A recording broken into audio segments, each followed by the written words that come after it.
আসসালামু আলাইকুম, সবাই কেমন আছেন? আমরা আলহামদুলিল্লাহ ভালো আছি। আজকে সকাল সকাল আরও একটা নতুন রেসিপি করব। রেসিপিটা হচ্ছে এই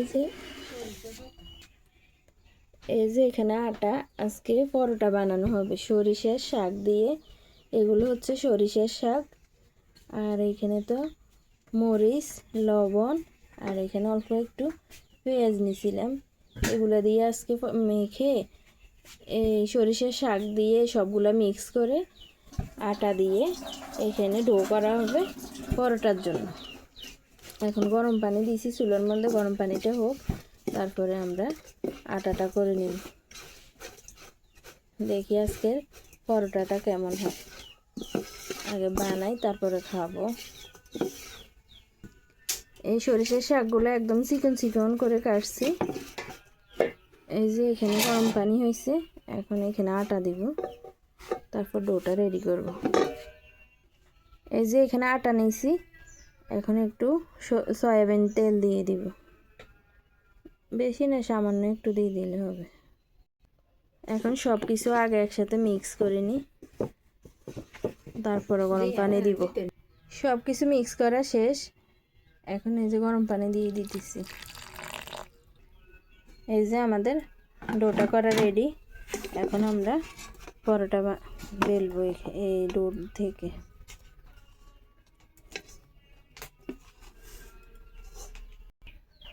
এই যে আমরা সরিষার শাক দিয়ে শুধু পরোটা না, আজকে সরিষার শাক দিয়ে কিন্তু এই যে ডিমও ভাজি করা হবে।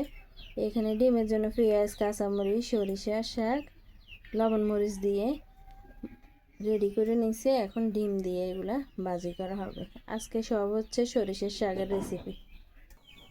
এ দেখেন পরোটা বানানো হয়ে গেছে, এখন সেকার পালা। পরোটা এখন সেকবো, তারপর দেখা যাক কীরকম হয় পরোটাগুলো। দেখেন এখানে হচ্ছে সরিষার শাক, ধনিয়া পাতা, কাঁচামরিচ, পেঁয়াজ, লবণ এগুলো দিয়ে ডিম ভাজি করা হয়েছে। আর এটা হচ্ছে পাতাকপি ভাজি, পাতাকপি ভাজি। আর এখানে কিন্তু সরিষার শাকের পরোটা রেডি। কেমন হয়েছে বিসমিল্লাহ করে একটু খাই দেখি। বিসমিল্লাহি ওয়ালা বারাকাতিল্লাহ। একটু খাই দেখছি, মাশাআল্লাহ অনেক মজা হয়েছে। এখন একটু ডিম ভেজে দিয়ে খাই দেখি, ডিম ভেজে দিয়ে কীরকম লাগে।